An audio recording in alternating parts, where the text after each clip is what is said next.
Buenas tardes a todos y todas. Hoy me corresponde a mí dirigir esta sesión por ausencia de tanto de Tomás Domingo y de Pepe Lasaga, que ambos están en Puebla en un congreso que ha coincidido con esta sesión y que ha coincidido también luego con una sesión que había previsto la profesora Agatha Bach desde hace mucho tiempo, que también iba a tener lugar hoy, y por eso nosotros hemos cambiado de sede de la sede de la Fundación Sicómoro a la UNED, que es donde llevaremos la charla posterior a las 7 menos cuarto.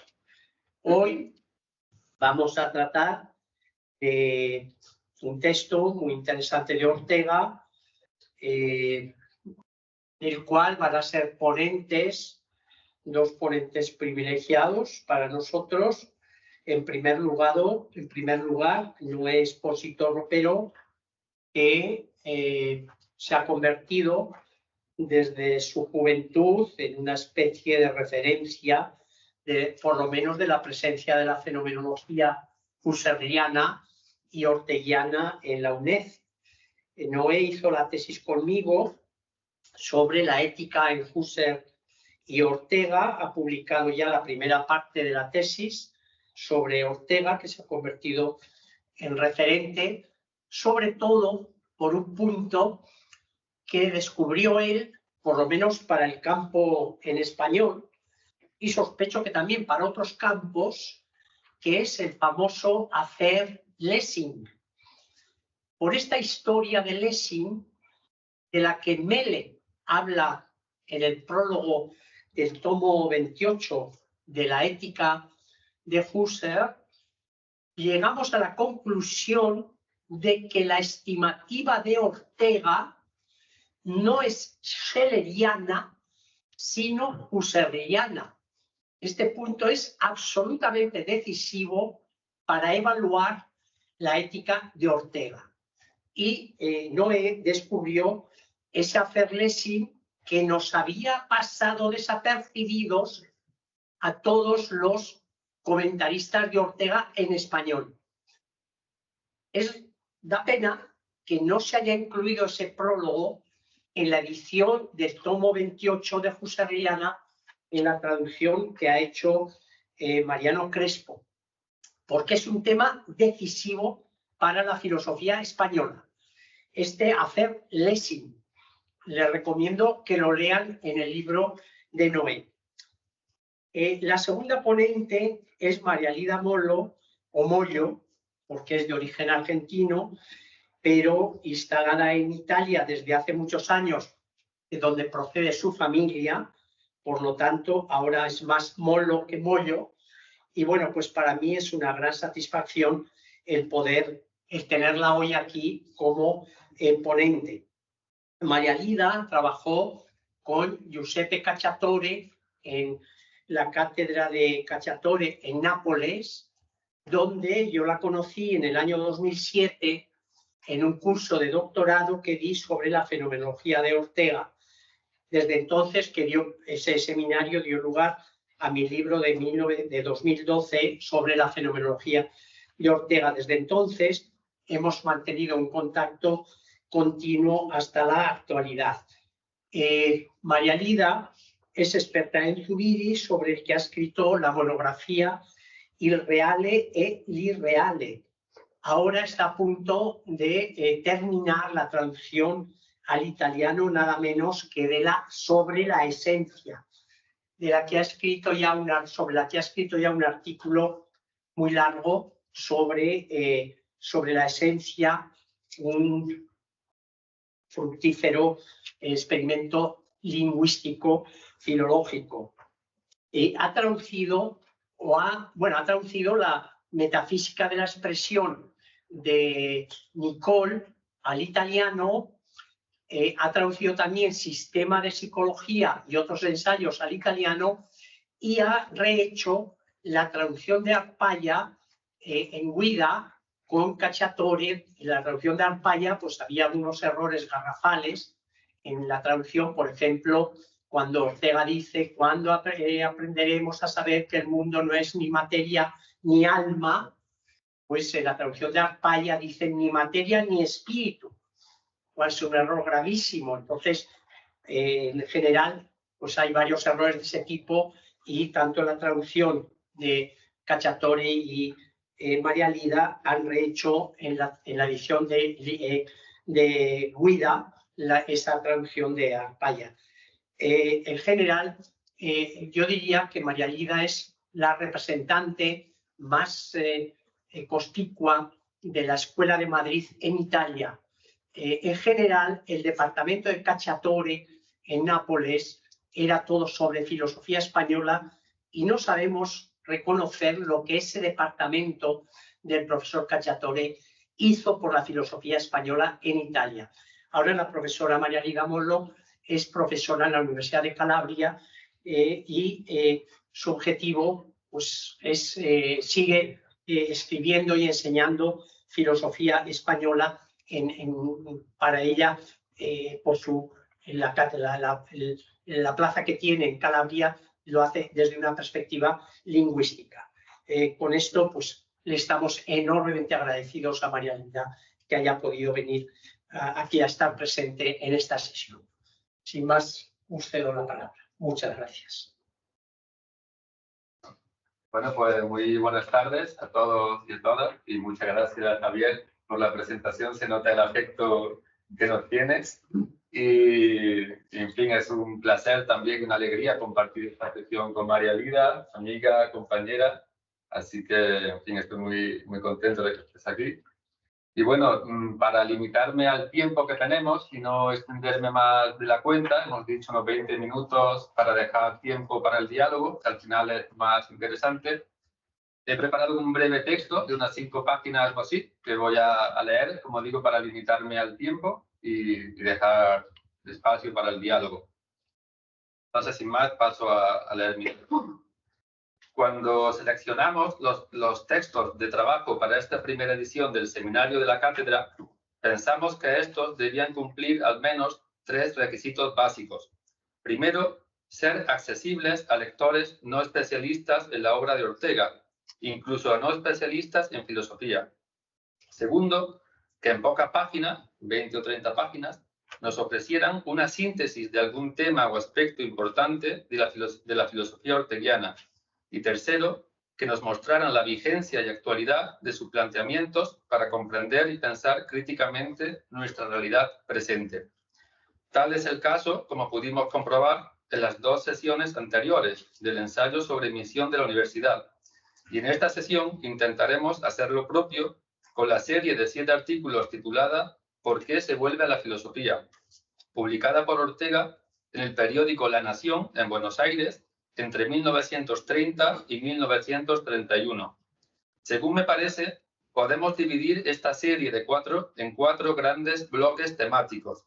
El primer bloque corresponde al primer artículo, en el que Ortega esboza un diagnóstico de la situación histórica de la filosofía en la última centuria, de acuerdo con el cual el siglo XIX habría sido, en sus propias palabras, una edad antifilosófica, mientras que el comienzo del siglo XX traería consigo un claro afán de salir nuevamente a una filosofía de alta mar, plenaria, completa, en suma, a un máximo de filosofía, dice Ortega. Este diagnóstico se presenta y se justifica en conjunción con su teoría de las generaciones, tema central de este primer artículo, para explicar el cambio, dice, de sensibilidad vital, un concepto clave, como sabemos, en su filosofía. Este cambio, digo, de sensibilidad vital de una y otra época, así como la distinta, cito, estructura del hombre europeo en uno y otro tiempo. Son palabras del propio Ortega. Este sería el primer bloque temático, ¿no?, que corresponde básicamente al primer artículo. El segundo bloque temático queda esbozado en el segundo, tercer y cuarto artículo, dedicados, por un lado, a exponer en qué consiste y qué consecuencias trajo consigo el impresionante desarrollo científico acontecido a comienzos del siglo XX, tomando como caso paradigmático a la física. Y por otro lado, a exponer los 2 primeros motivos que han permitido el resurgimiento de la filosofía, a saber, cito Ortega, que cada ciencia acepta su limitación y hace de ella su método positivo. Y en segundo lugar, que cada ciencia se hace independiente de las demás, es decir, que no acepta otra jurisdicción. Sin embargo, según Ortega, estos dos motivos son puramente negativos, es decir, permiten y propician un resurgimiento de la filosofía, pero no lo explican por sí mismos. La auténtica respuesta la desarrollará Ortega en los artículos 6 y 7, cuyo tema central es, justamente, explicar por qué la filosofía es consustancial a la vida humana y por qué ésta tiene la necesidad del conocimiento propiamente filosófico, más allá del que ofrecen las distintas ciencias particulares. Por su parte, el quinto artículo cumple el papel de transición entre ambos bloques temáticos, abordando, entre otros temas, el origen de la necesidad humana de conocer, la cuestión misma de qué es conocer, la contraposición entre conocimiento científico y filosofía, así como la distinción, digo clave, ¿no?, sobre todo esta última, entre conocimiento científico y conocimiento filosófico. Tal sería, resumido muy sucintamente, el esquema y el itinerario filosófico que articulan esta serie de artículos. Pero antes de adentrarnos en las ideas centrales de estos escritos, conviene contextualizarlos y situarlos en la obra de Ortega. Estos artículos están estrechamente relacionados con varios cursos dictados por Ortega entre 1929 y 1931. El primero de ellos es ¿Qué es filosofía?, de 1929. Como nos indica Paulino Garagorri, en su edición de 1980 de este curso, las 4 primeras entregas de la serie ¿Por qué se vuelve a la filosofía?, proceden de las lecciones segunda y tercera del mencionado curso, pero las 3 siguientes entregas, que Garagorri añade como apéndice a esta edición, fueron redactadas con posterioridad. Actualmente, en las nuevas obras completas, solo las 5 primeras entregas han quedado recogidas bajo el título ¿Por qué se vuelve a la filosofía?, en las páginas 322-341 del volumen 4. Faltan, por tanto, las 2 últimas, que son, como ya he indicado, las más importantes, ya que en ellas nos ofrece Ortega la respuesta definitiva a esta pregunta, ¿no?, de por qué se vuelve a la filosofía. Como nos indican los editores de las nuevas obras completas, ambas entregas estaban contenidas, aunque no reproducidas literalmente ni de forma completa, en las lecciones de unos cursos que Paulino Garagorri recopiló por primera vez en forma de libro y publicó en 1984 bajo el título ¿Qué es conocimiento?, sobre el que después María Vida se detendrá. Merece la pena recordar los títulos de estos cursos impartidos por Ortega entre 1929 y 1931 para hacernos una idea de los temas tratados, a saber, vida como ejecución, el ser ejecutivo, sobre la realidad radical, qué es la vida, y atisbos de la historia de la filosofía. Estos son los temas de los cursos de qué es conocimiento. Como nos advierte Paulino Garagorri en su nota preliminar, este libro, que es conocimiento, está llamado a ser una de las piezas más importantes del legado de Ortega. Sea como fuere, el resultado de estos avatares históricos y editoriales ha sido que ni el libro que es conocimiento, tal y como fue publicado por Garagorri, ni la serie completa titulada ¿Por qué se vuelve a la filosofía?, están recogidos en las nuevas obras completas, por lo que sería interesante, pienso, reeditarlos conjuntamente en un formato asequible para ponerlos nuevamente en circulación. Apoyar y llevar a cabo este tipo de trabajos es también uno de los objetivos de la cátedra Ortega. Es importante tener presente la intertextualidad de estos escritos, puesto que nos permiten comprender, por ejemplo, la centralidad que en ellos adquiere la pregunta por el conocimiento, a partir de la cual podrá plantearse Ortega con toda precisión en qué consiste el conocimiento específicamente filosófico, así como su relación y diferenciación de las demás ciencias y saberes. La filosofía, nos dice Ortega, no es una ciencia, porque es mucho más. Ahora bien, Si no es una ciencia, ¿qué es para Ortega la filosofía? Aunque Ortega no lo haga explícitamente, creo que podemos distinguir al menos 4 acepciones básicas de filosofía en sus escritos. Las 4 están interrelacionadas, pero resulta conveniente distinguirlas para comprender el trasfondo y la complejidad de la pregunta que nos plantea Ortega, así como el alcance y la vigencia de su respuesta. El objetivo de mi breve intervención no será, por tanto, exponer un resumen de esta serie de artículos, sino centrarme en la cuestión central que nos plantea Ortega, para discutirla y pensarla juntos en el diálogo posterior, que, como digo, creo que es lo realmente interesante. Así, podemos distinguir en los escritos de Ortega que una primera noción de filosofía, de carácter más bien histórico, referida a la idea de tradición filosófica, en concreto a la grecolatina, es decir, al conjunto de autores, obras, escuelas, temas y problemas surgidos en la Grecia clásica y que de una u otra forma llegan hasta nuestros días. Esta sería una primera noción o acepción de filosofía. Una segunda acepción equivaldría a cosmovisión o mapa mundi. La vida, escribe Ortega, es perdición, mas por lo mismo obliga, queramos o no, a un esfuerzo para orientarse en el caos, para salvarse de esa perdición. Este esfuerzo es el conocimiento que extrae del caos un esquema de orden, un cosmos. Este esquema del universo es el sistema de nuestras ideas o convicciones vigentes. Fin de la cita. Esta noción de filosofía entronca con la tesis, cito Ortega, de que no hay vida sin interpretación del mundo y de sí misma, tal y como escribe en el último de los 7 artículos de la serie que nos ocupa, y que, por cierto, no aparece en qué es conocimiento, como tampoco aparece la frase inmediatamente anterior en la que afirma que interpretación es logos, razón. Estos matices, digo, son muy importantes porque son los que explican la tesis orteguiana de que la filosofía, entendida como cosmovisión racional del mundo, por básica que ésta sea, es consustancial a toda vida humana y, por lo tanto, no podemos prescindir de ella, so pena de perder nuestro anclaje básico en la realidad, es decir, de caer en la absoluta desorientación vital y, en última instancia, en la locura. Y sobre este tema dirá Javier San Martín algo después de la conferencia que tenemos en la sesión posterior, que invito a los presentes a que se queden y participen, ¿no?, sobre este tema de la locura, Husserl, fenomenología y la locura. Esta segunda acepción de filosofía, digo, entronca igualmente con la tesis básica de que el ser humano, en tanto que ser finito, vulnerable y vitalmente menesteroso, tiene sus instantes, dice Ortega, contados y, por tanto, cada uno es irreemplazable.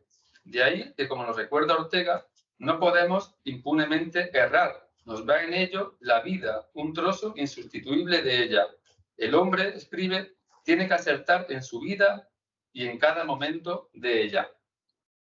Por esta razón, frente a los saberes parciales que nos ofrecen las distintas ciencias particulares, para orientarse en el mundo, el ser humano necesita inexorablemente un conocimiento global de todo lo que hay, dirá Ortega. Y esa función la cumple la filosofía, según esta segunda acepción básica. A partir de ella, a partir de esta segunda acepción, elabora Ortega una tercera acepción de filosofía, más técnica y precisa, desarrollada en el curso ya citado, que es Filosofía, de 1929, según la cual la filosofía debe cumplir 2 leyes u obligaciones, que son, según Ortega, cito, las siguientes: la de ser autónomo, no admitiendo ninguna verdad que él mismo no se fabrique, y la ley de pantonomía, no contentándose definitivamente con ninguna posición que no exprese valores universales, en suma, que no aspire al universo. Partiendo, pues, de la segunda acepción, subraya Ortega en esta tercera que filosofía es conocimiento del universo o de todo cuanto hay, pero añade ahora, y esto es lo importante, pero añadiendo ahora su carácter autónomo, esto es, que la filosofía es ley intelectual de sí misma. De ello, extrae Ortega 2 importantes consecuencias. Primero, que el filósofo tiene la obligación de plantearse un problema absoluto, es decir, de no partir tranquilamente de creencias previas, de no dar nada por sabido anticipadamente. Y en segundo lugar, cita Ortega que lo sabido fuera, aparte o antes de la filosofía es sabido desde un punto de vista parcial y no universal. Es un saber de nivel inferior, que no puede aprovecharse en la altitud donde se mueve a nativitate el conocimiento filosófico. De modo que, visto desde la altura filosófica, todo otro saber tiene un carácter de ingenuidad y de relativa falsedad, es decir, que se vuelve otra vez problemático. Como podemos advertir, ambas acepciones de filosofía, la segunda y la tercera, están intrínsecamente relacionadas, compartiendo incluso una misma raíz, que es la necesidad de la vida humana de forjarse una imagen íntegra del mundo. De ahí que, como sostiene Ortega, la primera respuesta a nuestra pregunta, ¿qué es filosofía?, podía sonar así: la filosofía es una cosa inevitable, ¿no? Dice en qué es filosofía. Ahora bien, según estas definiciones de filosofía, todo ser humano, quiera o no, lo sepa o no, es filósofo. Así lo sostiene explícitamente en qué es filosofía. Cito: el físico resulta en su último fondo y sustrato todo un hombre, es vida humana. Y esta vida humana tiene la condición inevitable de referirse constantemente a un mundo íntegro, al universo. Antes de ser físico, es hombre, y al serlo se preocupa del universo, es decir, filosofa, mejor o peor, técnica o espontáneamente, de modo culto o salvaje. Fin de la cita. Sin embargo, estas afirmaciones, creo, pueden dar lugar a un importante equívoco, puesto que, de acuerdo con la tercera acepción de filosofía, esta no es solo pantónoma, sino también autónoma, es decir, un tipo de conocimiento muy específico que no todo el mundo posee. Es más, que no todo el mundo busca ni se preocupa por alcanzar. De ahí que, en sentido estricto, no todo el mundo filosofa ni es filósofo, sino solamente quienes hacen el arduo ejercicio de poner en duda todas sus ideas, creencias y convicciones previas, heredadas de la tradición, para pensar de forma autónoma y racional. Por ello, aunque siempre estemos inmersos en una filosofía, en una cosmovisión, en sentido estricto, no siempre filosofamos. De ahí que Ortega se plantee la cuestión central que nos ocupa en esta sesión: ¿por qué se vuelve la filosofía? Si se vuelve, justamente, es porque no siempre estamos en ella. Como ya sabemos, la respuesta última nos la ofrece en las líneas finales del séptimo artículo de la serie, líneas que, por cierto, tampoco están recogidas en qué es conocimiento, ni hasta donde he podido comprobar en las nuevas obras completas, y son, recuerdo, las siguientes. A veces queda en pan la integridad de nuestra vida, porque todas las convicciones fundamentales se han hecho problemáticas. Las últimas ideas científicas, las normas éticas sobre que solíamos flotar, vacilan, se muestran a su vez inseguras, mal fundadas. Es una época de crisis radical en una cultura. El hombre entonces redescubre, por debajo de aquel sistema de opiniones, el caos primigenio de que está hecha la sustancia más auténtica de nuestra vida. Vuelve a sentirse absolutamente náufrago y, tras ello, la absoluta necesidad de salvarse, de construir un ser más firme. Entonces se vuelve a la filosofía. Así termina, como digo, este séptimo artículo, que en realidad pues, no está, ¿no?, recogido en las obras completas. He aquí la respuesta última de Ortega a la pregunta que da título, digo, a esta serie de artículos a la altura de los años 30.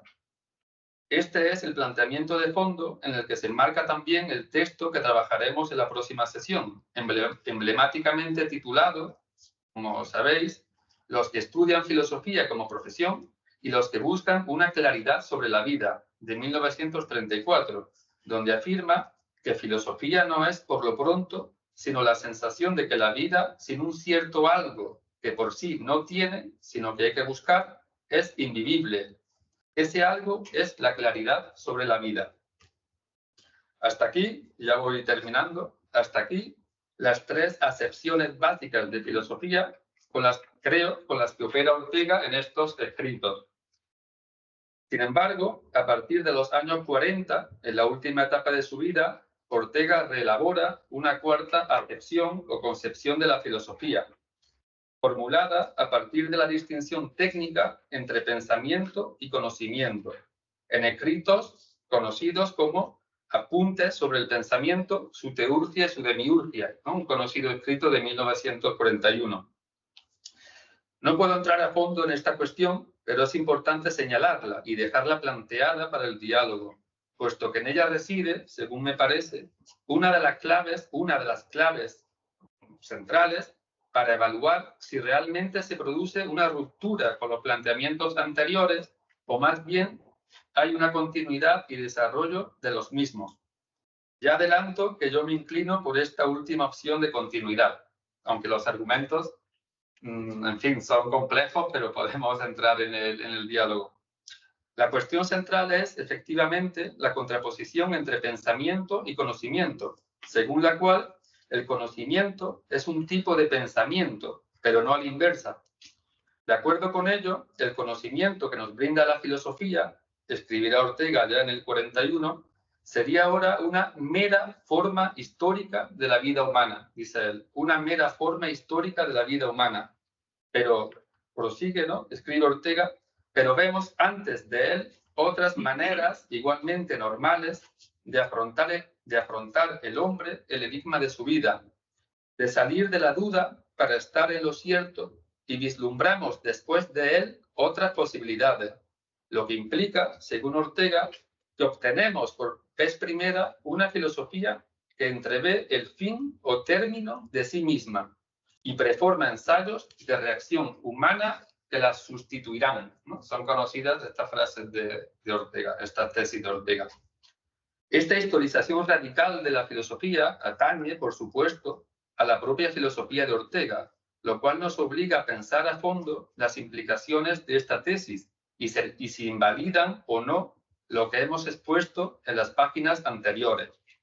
Sin entrar en ello, me limito a señalar que el papel que antes cumplía la filosofía se le atribuye ahora al pensamiento, tal y como leemos en el citado escrito de 1941. Cito Ortega y con esto de verdad que ya sí voy terminando. Dice Ortega, pensamiento es cuanto hacemos, sea ello lo que sea, para salir de la duda en que hemos caído y llegar de nuevo a estar en lo cierto. Quiera o no el hombre, no tiene más remedio que preocuparse de acertar. Esto le diferencia de los animales y de los dioses, pero con esto no se ha dicho cuál sea la figura de operación que el hombre ejercite al pensar. Queden lanzadas, pues, estas ideas para el diálogo, no solo sobre la filosofía de Ortega y su concepción o concepciones de la filosofía, sino también sobre la vigencia de estos planteamientos y el reto que nos plantean a nosotros, aquí y ahora, adentrados ya en pleno siglo XXI y en nuestra compleja situación filosófica, social y política. Muchas gracias por la atención y le cedo ya la palabra a mi compañera María Lina.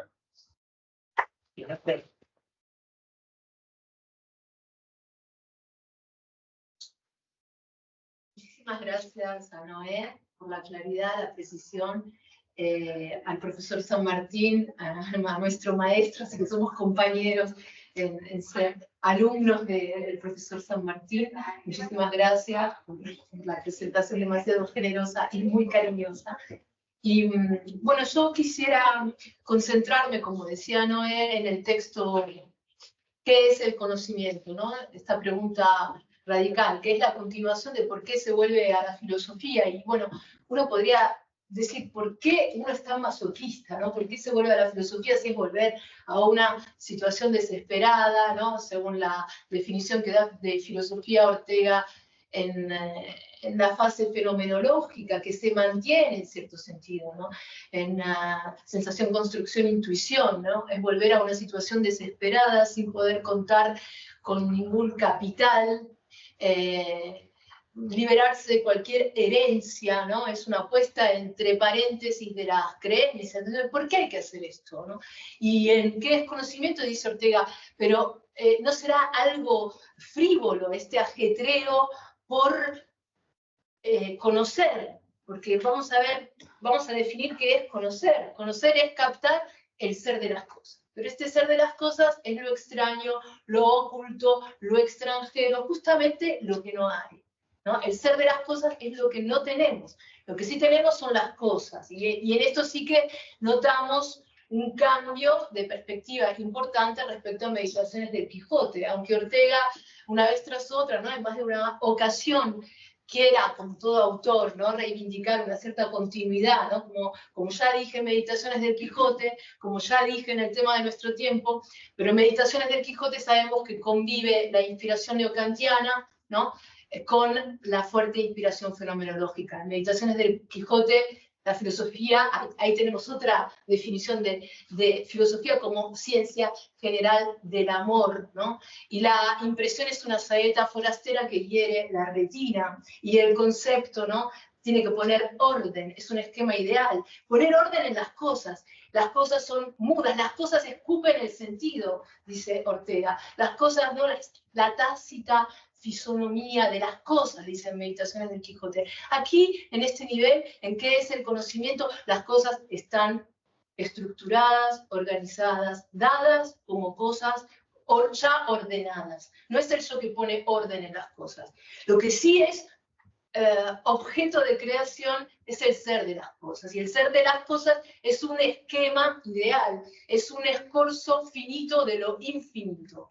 Entonces, ¿qué es el conocimiento? Decíamos captar el ser de las cosas, la esencia de las cosas, lo que la cosa es. Totien einai, ¿no?, según la expresión elegida por Aristóteles en la metafísica, que es el punto de partida de sobre la esencia de su iri, ¿no?, para retomar, ¿no?, la flucidelicia del traductor. Pero entonces es objeto de creación el ser. ¿Y por qué hay que crear? Entonces, ¿por qué se vuelve a la filosofía y qué es el conocimiento?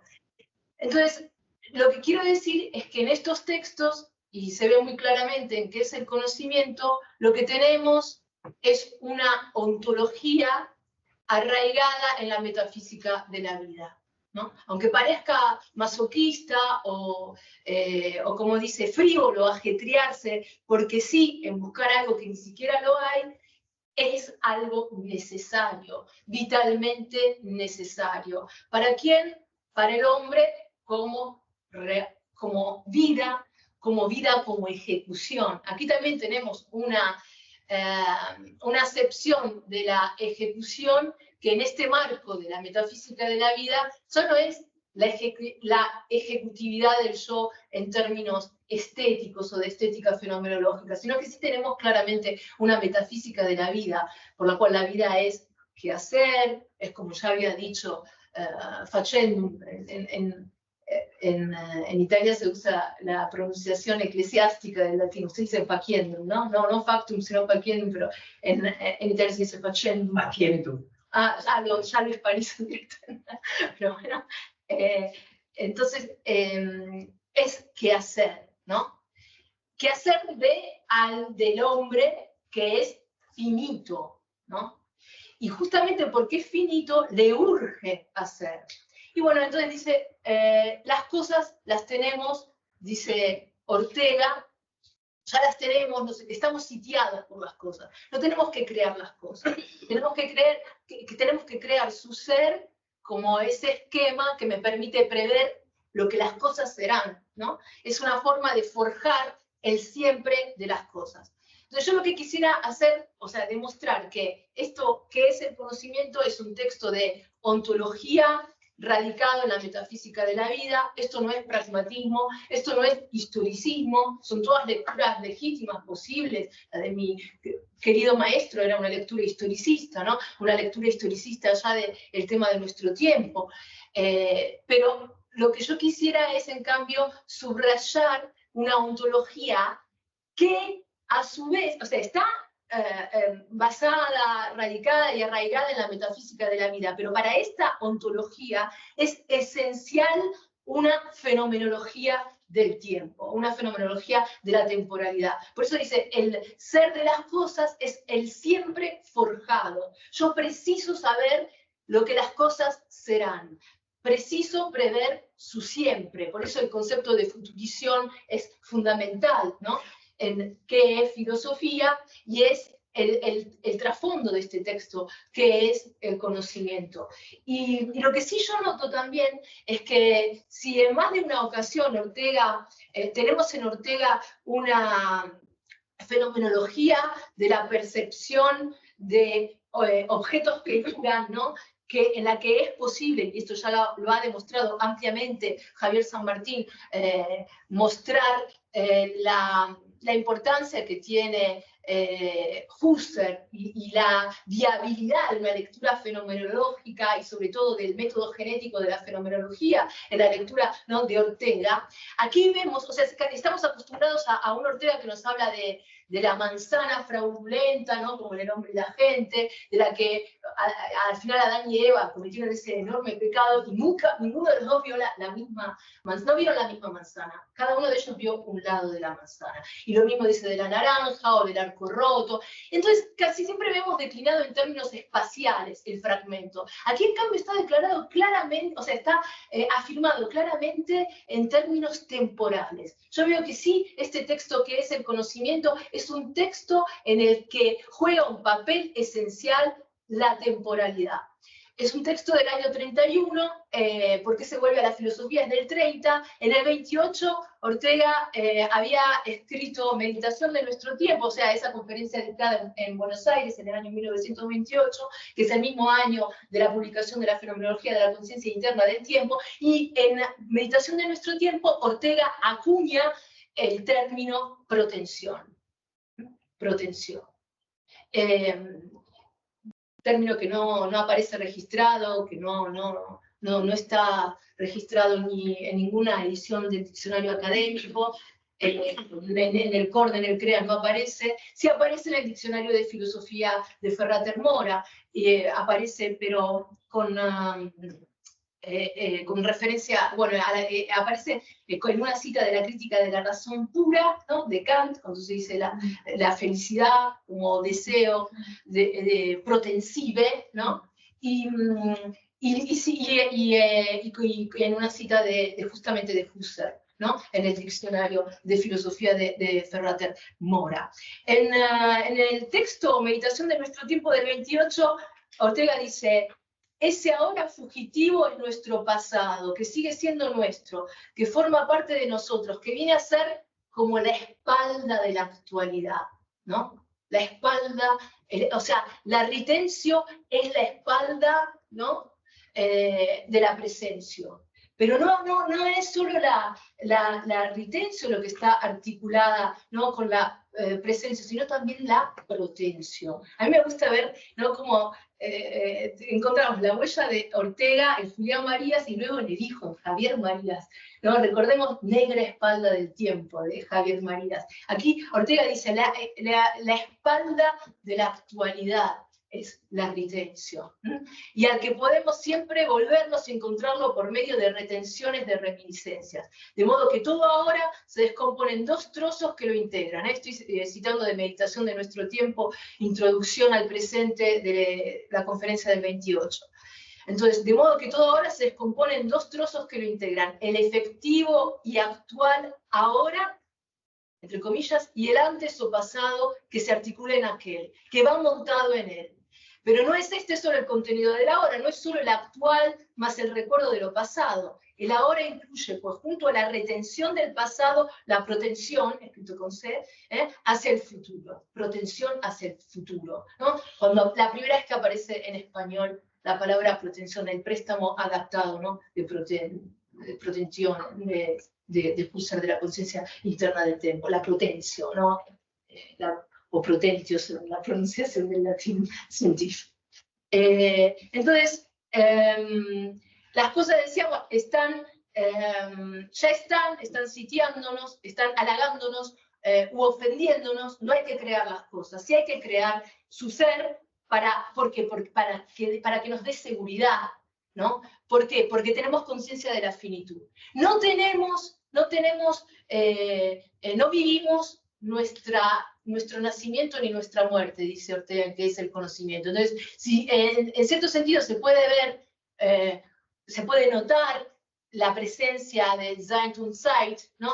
En este texto que es el conocimiento, y el propio Ortega en una nota dice, el lector notará las coincidencias con el ser y el tiempo de Heidegger, pero como siempre Ortega dice, yo ya lo había dicho en Meditaciones del Quijote, lo había dicho en el tema de nuestro tiempo, basta con detenerse, ¿no?, en razón vital, y el lector, ¿por qué los lectores no se detienen en cosas tan simples como razón vital y ahora quieren ver, ¿no?, la procedencia de este texto de Sein und Zeit? Pero ahí uno puede decir, sí, es cierto, en esta definición de cosas como lo que está ahí sitiándonos, lo que tenemos enfrente, podemos decir las cosas como vorhanden, y las cosas cuando dejan de funcionar, ¿no?, como cosas que dejan de estar a la mano, según la traducción de Rivera, o de ser a la mano, según la traducción de Gauss, Zuhandenheit. Cuando dejan de ser utilizables, ¿no?, cuando el utensilio se rompe, ¿no?, cuando se rompe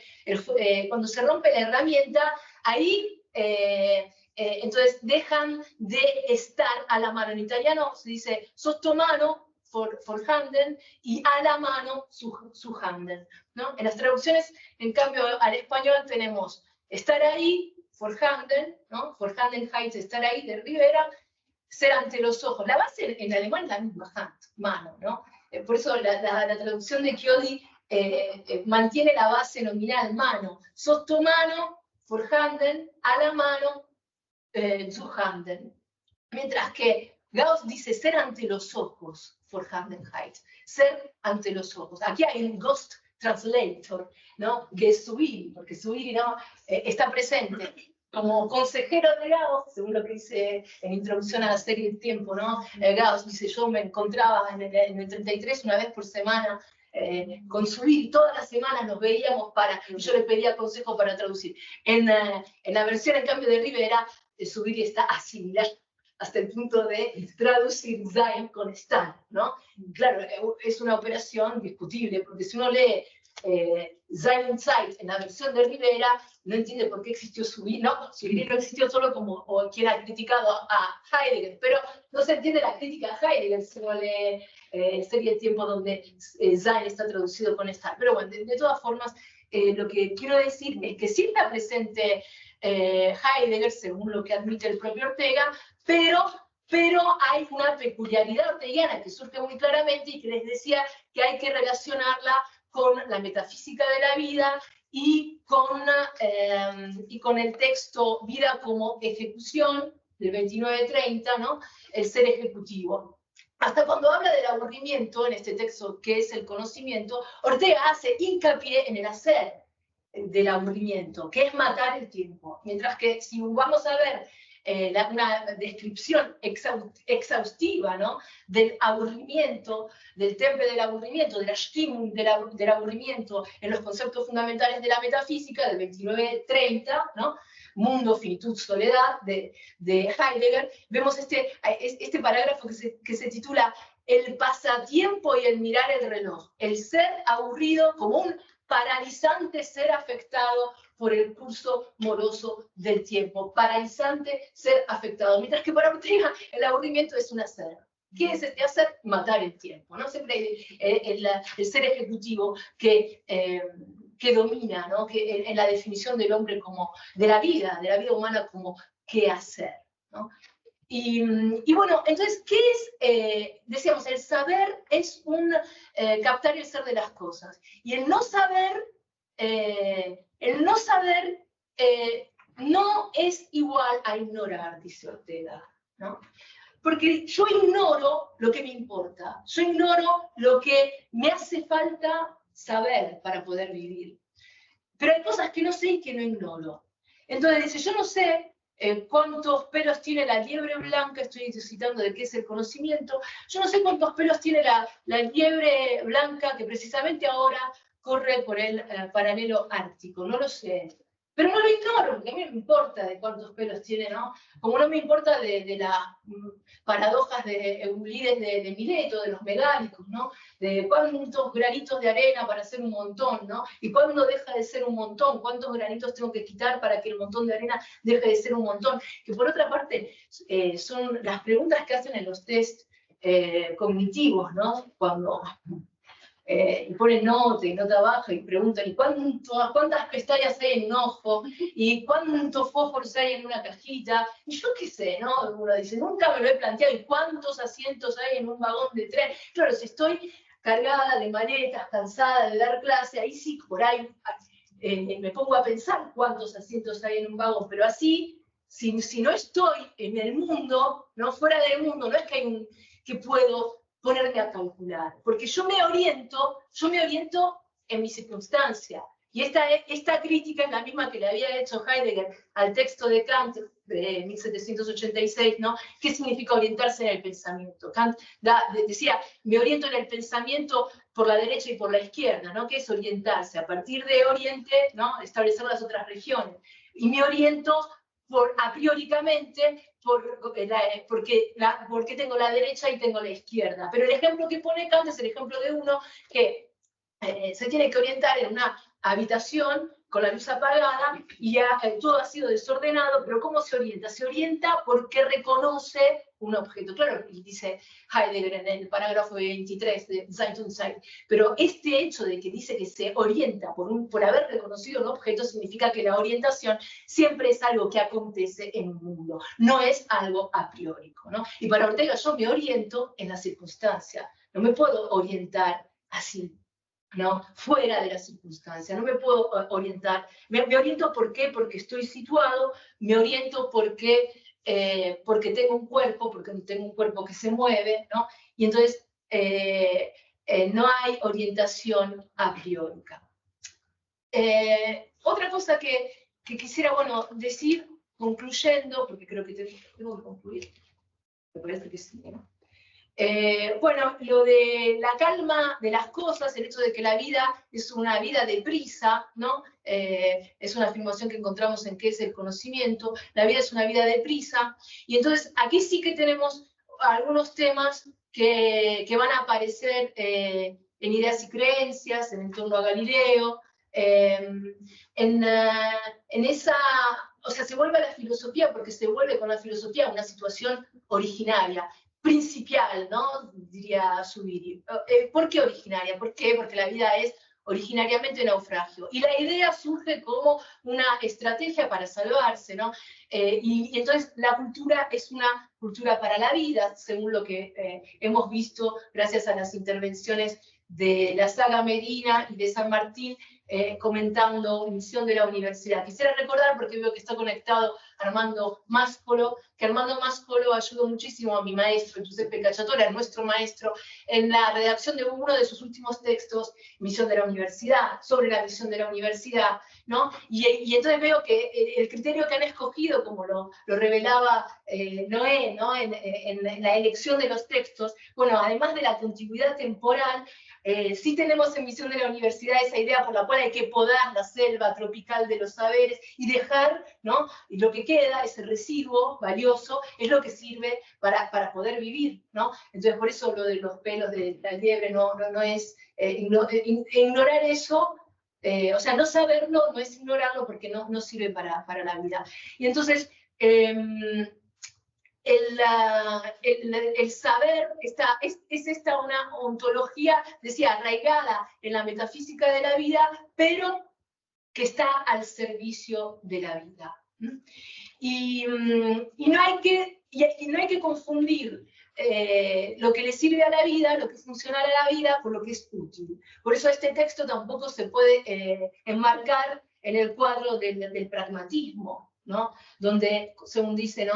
¿Por qué se vuelve a la filosofía cuando habla de la crisis de las ciencias? Dice, el pragmatismo, que es el enfant terrible, ¿no? ¿Qué afirma? Afirma, sí, el principio de utilidad y se invierte en los términos, porque la verdad se convierte en propina, ¿no?, de la utilidad. Y ahí también vemos un cambio de postura importante en Ortega, porque el sistema de la psicología le reconocía el pragmatismo, hay más de una cita y una referencia a James, y dice el pragmatismo, la razón vital, la geometría de los colores, ¿no?, son ciencias nuevas, ¿no? Son gérmenes ocultos de esta novedad y de este territorio inexplorado de objetos se encuentran también en el pragmatismo. Ahora del pragmatismo tiene una visión totalmente negativa. Dice, no, esto, en realidad dice, no es que se equivoca del todo, pero hay algo de verdad en el pragmatismo, pero es una verdad centrifugada, justamente porque ve la verdad como propina de la utilidad. No es pragmatismo, tampoco es historicismo, y yo quisiera concluir recordando esa afirmación que retorna también en estos textos de comienzo de los años 30, esa referencia a Malebranche y Dios como símbolo del torrente vital, ¿no? Invierte los términos de Malebranche, no es que conocemos algo porque lo conocemos en Dios, sino que yo diría al contrario, que Dios conoce porque nosotros somos sus órganos visuales, ¿no? Esto ha sido interpretado como declaración de historicismo, ¿no? Porque dice, bueno, Ortega no creía en Dios, si dice que Dios, como dice el catecismo, es omnisciente, porque es omnipresente, ¿no? Entonces sería un Dios racionalista, algo dogmático. Aquí lo dice, o sea, ya en el tema de nuestro tiempo, la doctrina del punto de vista, dice, yo no estoy diciendo que Dios es un racionalista, estoy diciendo que nosotros, si pudiéramos postulando, ¿no? Postulando la existencia de una conexión, de alguien que pudiera conectar y armonizar y complementar todos los puntos de vista, entonces sí que podríamos tener una visión plena y completa. ¿Por qué? ¿De qué? De la vida, del torrente vital. No lo que siempre tenemos, que es no tenemos como un tamiz, como una red que del torrente vital puede captar ciertas cosas y no otras, ¿no?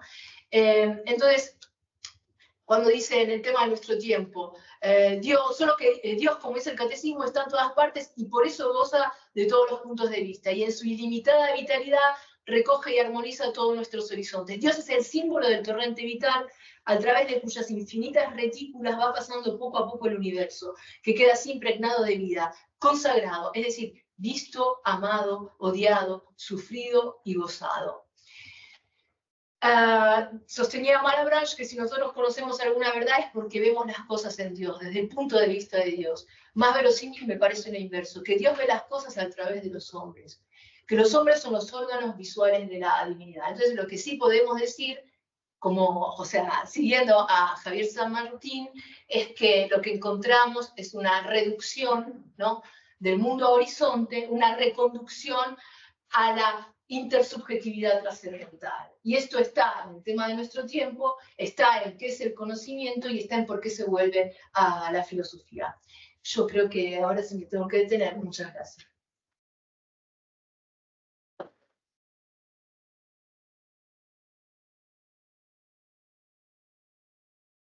Bueno, después de este par de exposiciones tan atinadas y sugerentes, vamos a iniciar el diálogo, pero antes no quiero dejar de felicitarles por la claridad y el entusiasmo puesto por ambos, sobre todo por María Lida. Han podido ver la pasión latina que le caracteriza y entenderán que lo que he dicho, que en Italia es la representante de la Escuela de Madrid. En parte lleva la revista Rocinante, que es una gran revista de hispanismo filosófico en Italia, ya muy reconocida, y María Lida está muy metida en esa revista. No les diré, es la directora. No, es Armando Másculo, que está conectado. Esa revista es una gran representante de la filosofía hispana en Italia, y María Lida es una gran colaboradora de esa revista.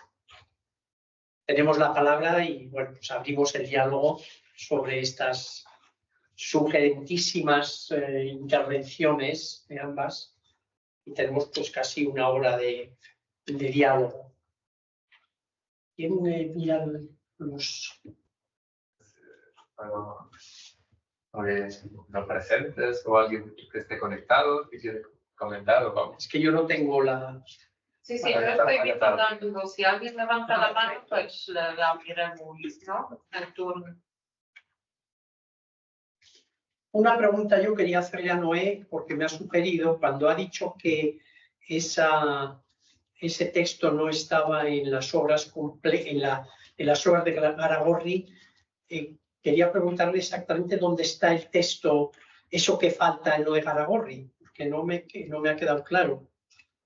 Porque tú lo citas en el texto, has dicho un texto, esas palabras no recoge Garagorri tampoco, y entonces tú de dónde las citas, de las obras completas, de unos trozos de... No, lo cito de la edición de Garagorri, de que es filosofía, de la edición del 80. Del 80, de esta. Ahí Garagorri, vamos, en esta edición, no sé si sería un poco, vamos, muy conocida, ¿no? De Revista de Occidente y Alianza, al final añade 3 apéndices, el artículo 5, el 6º y el 7º. Entonces, claro, como en las obras completas, el texto de por qué se vuelve la filosofía no aparece en la serie completa con los 7 artículos, sino que aparecen solamente los 5 primeros, y lo que citaba, si no recuerdo mal, son 2 citas, ¿no? La cita de que la vida humana necesita una visión integral del universo y necesita interpretarse a sí misma, y además la vida humana la interpretación es logos, es racionalidad. Son 2 tesis muy fuertes. Claro, si eso es la filosofía, ¿cómo luego podemos prescindir de eso? Lo que luego va a decir en el 41, etcétera, ¿no? Entonces, esas 2 tesis están en el artículo, si no recuerdo mal, en el 7º artículo. Y eso no está en la obra completa. Solo está en los apéndices que añade Garagorri a que es filosofía. Entonces, claro, falta. Bueno, y también están, claro, en La Nación, ¿no? Donde se publicaron en el 31, si no recuerdo mal, ¿no? 30-31. Quiere decir que en las obras completas no se recogen textos publicados por Ortega por la razón de que Ortega no incluyó esos textos en las obras completas posteriores. Claro. Y también es verdad que eso sí si se señalan en las obras completas, ya es verdad, porque también Ortega lo utiliza en qué es conocimiento. Es decir, por ejemplo, si no recuerdo mal, el 6º y 7º artículo, los 5 primeros párrafos, el artículo puede tener 10 párrafos, ¿no? El artículo 6-7, pues la mitad está recogido en qué es conocimiento. Entonces, quizás para no repetir de nuevo el texto, pues no aparece. Pero claro, un poco uno se queda con la sensación de que falta algo, ¿no? Si uno lee por qué se vuelve a la filosofía, lee los 5 textos y, como digo, la respuesta definitiva se da en el artículo 6 y 7, que es un poco lo que he intentado exponer, y eso falta la respuesta. Es verdad que están las 2 respuestas negativas que él considera, pero claro, eso no es la auténtica respuesta, ¿no? Que las ciencias se hagan autónomas y que no acepten otra legitimidad que la suya propia de su método, eso propicia, eso abre el campo para que se vuelva a la filosofía, pero no lo justifica por sí mismo, sino que la filosofía surge porque hay una necesidad de la propia vida humana, ¿no? De autojustificación, de claridad sobre sí mismo, etc. O sea, esa es un poco la cuestión. Bueno, yo tenía una pregunta para los dos. Un poco era si podías ahora, en este momento, volver un poquito sobre lo que sería la tercera idea que se planteó con respecto a lo que es la ley intelectual. Si esta ley es algo que surge de ese orden, ese cosmos, que es un cosmos histórico, porque es un cosmos, por lo que he entendido, es un cosmos que se ha ido configurando con el pensar y humano, digamos. Entonces, si esa ley intelectual es algo que pone el pensador o es algo que surge del propio orden que se va configurando. Si es que está en Ortega, si no está, no está, y me dice, no, mira, esto en el texto no aparece y no aparece. Pero si está el tema un poco de la ley intelectual, si podías volver un poquito sobre eso. Y ¿Cómo era tu nombre? María Lida. María.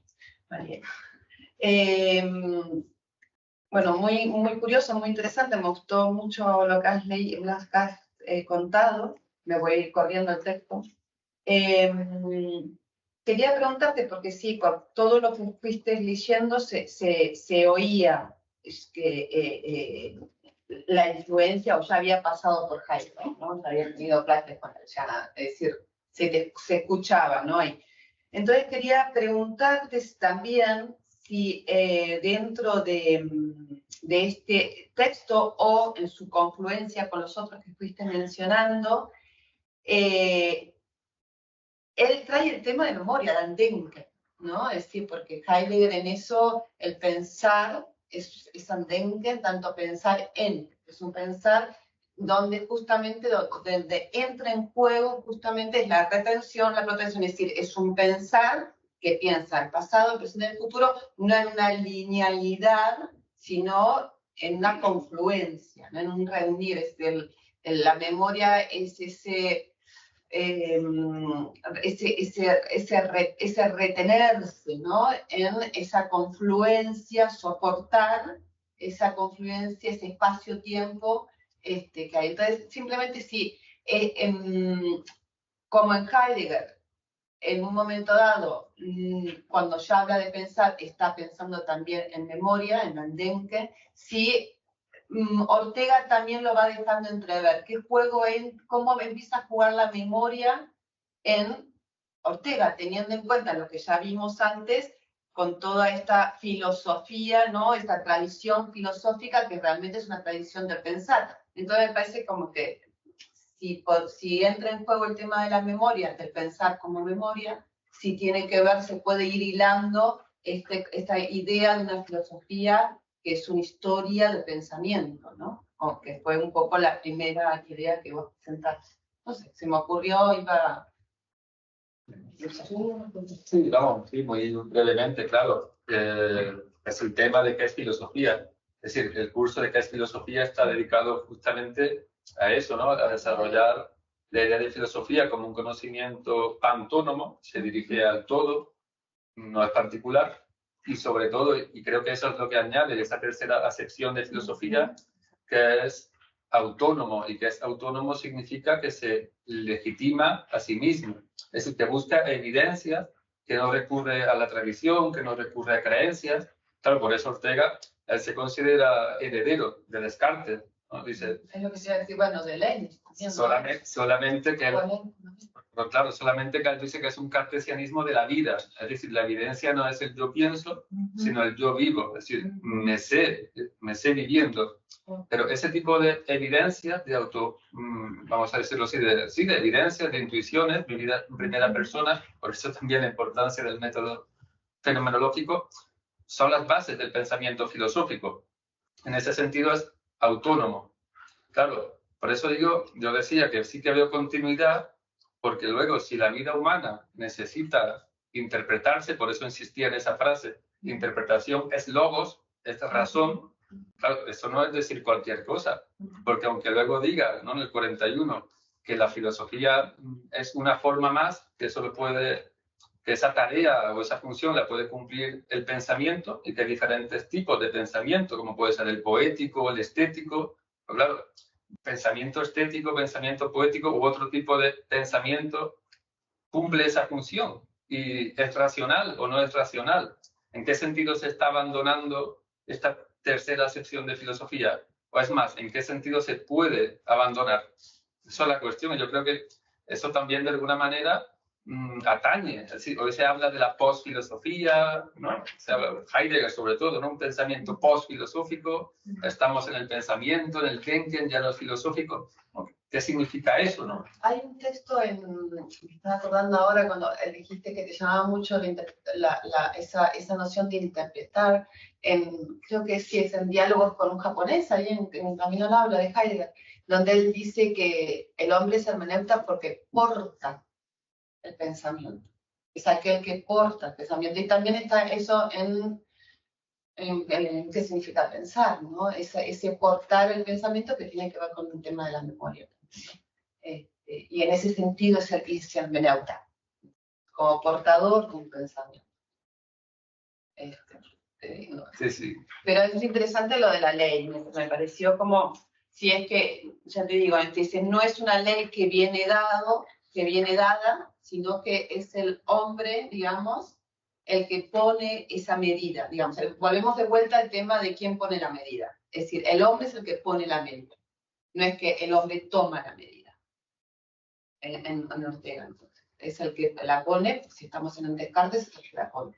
Bueno, en fin, dejo esa palabra, pero en realidad que yo creo que el planteamiento, la pregunta, ya encierra de alguna forma como un dualismo, o sea, justamente el que intenta superar Ortega. No es que lo ponga el sujeto, ni es que lo tome de modo ingenuo de la realidad que esté ahí, del ser, ¿no? Que se da, que acontece o algo así, sino que justamente él no se cansa de repetir que pensamos con las cosas, estamos ya en la realidad. Entonces, esa correlación de sujeto-objeto, esa correlación de la dificultad de mantenerse en el plano de la correlación fenomenológica. Es decir, el verdadero acontecimiento no es un poner, digamos, constructivista, subjetivista, ni es un recibir pasivo, es esa correlación. Entonces, la pregunta de ¿dónde surge la racionalidad? ¿Algo que acontece de fuera que viene o algo que pongo yo? Ni una ni la otra, surge la correlación. He escuchado un buen término para eso, que sería el encuentro, ¿no? Sí. ¿Dónde está la racionalidad? En el encuentro. ¿Dónde surge la ley? En el encuentro. Bueno, Gaimis es esto, ojo, que lo sé, que el encuentro es con el ser, que eso es otro tema, pero también es el tema del encuentro. Bueno, pero ahí es donde también Heidegger nunca deja de la fenomenología de lado, ¿no? Sí. Sí, bueno, yo creo, en realidad me refería al texto de esa meditación de nuestro tiempo, no del 28. Y ahí creo que, a pesar de, bueno, de ser del 28, inmediatamente después de la publicación de Serie del Tiempo, y ¿no? Contemporáneamente a la fenomenología de la conciencia interna del tiempo, yo creo que está más presente Husserl que Heidegger. Y sí que tenemos que distinguir entre la ridencio, que es esa espalda de la hora, de la actualidad, y el recuerdo, ¿no? La dimensión que prevalece, que es el conocimiento, ahora volviendo al texto, ¿no? Que es objeto de este seminario, es anticipación, ¿no? La anticipación protensional. Yo tengo que saber a qué atenerme, ¿no? Entonces, tener una seguridad, forjar el siempre de la cosa. Entonces, la ontología elaborada a partir de una fenomenología del tiempo. Y otra cosa, bueno, que quería decir respecto a Heidegger, a pesar de las coincidencias, ¿no? Evidentes, ¿no? Cuando dice las cosas que están sitiándome, pero que pueden dejar de funcionar, y ahí me planteo, ¿no? Porque antes contaba con las cosas, entonces ya dejan de ser Zuhanden, ¿no? Y entonces no puedo más contar con ellas. Entonces parece que Heidegger está aquí, Heidegger está en el aburrimiento, Heidegger, pero al final hay algo hacia el final de este texto, y en la nota que pone al final de este texto, que es el conocimiento, donde Ortega dice, el hombre es finito, ¿no? Y dice, y yo no tengo noticia de mi muerte. La decisión auténtica no puede ser el ser para la muerte, o el estar, no sé, o estar según Rivera o Gas. No es eso, porque claro, para Heidegger es la posibilidad de la imposibilidad de toda posibilidad, es lo más auténtico, lo más propio. Para Ortega no es así, porque de la única muerte que yo tengo noticia es la del otro. No me es propia la muerte, como no me es propio el nacimiento. Me pueden contar que yo nací como me pueden contar de un eclipse de hace 300 años. Yo puedo imaginar que alguien se pondrá triste, que alguien se pondrá a llorar, que alguien lo va a dejar sin cuidado cuando yo me muera, pero no lo puedo vivir. Entonces la correlación. Yo puedo, ¿no? O sea, la correlación. Y por eso el ser es ser para un hombre, dice Ortega, que es el conocimiento. Lo que está fuera de la vida. O sea, yo sé que soy finito, yo sé que tengo los días contados, pero no puedo vivir mi muerte, como no pude vivir mi nacimiento. Entonces esa idea de temporalidad estática heideggeriana, por la cual, ¿no? Hacia adelante es un hacia atrás, porque será lo infundado, yo creo que no está en Ortega. Aunque diga que el ser es lo oculto, lo extranjero, lo forastero, lo lejano, lo ausente, el fundamento es la vida como un naufragio y la necesidad, la urgencia vital de salvarse. Por eso, si tuviéramos que hablar de quién viene antes, ¿no? Bueno, el naufragio es lo originario, la idea que pienso, ¿no? Es una estrategia para salvarme. Esa idea, ¿no? Esto lo hice muy bien en Ideas e Influencias, se convierte, ¿no? En una idea que tengo en el suelo firme, ¿no? En el que me apoyo para poder vivir. Pero claro, las creencias son provisorias, ahí sí que hay una dimensión histórica innegable, nadie lo niega, es insoslayable la dimensión histórica de la creencia, porque está expuesta a romperse, a partirse en dos, ¿no? Dos, y de ahí, ¿no? La dualidad de la duda, ¿no? La duda, luego naufragio, caigo en un mar de dudas, ¿no? Y reflexiono sobre la fraseología, ¿no?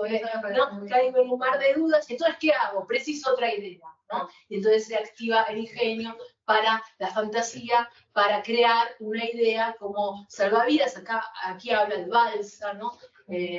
Y esto tiene que ver con la crisis de la ciencia, ¿no? Porque me dice, ¿qué tiene que ver? ¿Por qué empieza hablando de la crisis de la ciencia? Porque con la crisis de la ciencia se vuelve a la filosofía, porque la filosofía es lo que es, de la filosofía tenemos necesidad vital, porque lo originario es justamente esta situación de naufragio.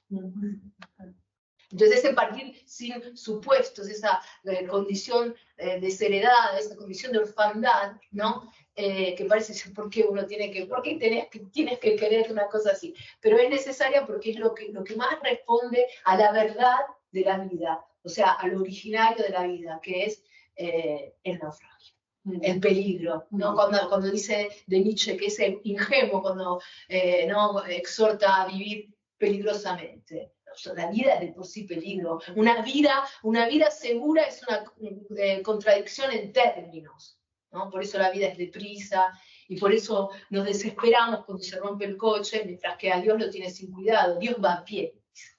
Porque puede llegar, o sea, no tiene los días contados, no le importa, no está lejos de ningún lugar. El tiempo, el espacio son apremiantes para quien tiene los días contados.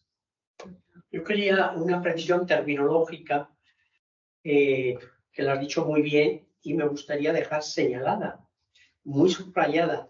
Has mencionado la retencio o la retensio y la protensio, pero con Z, con C. Sí.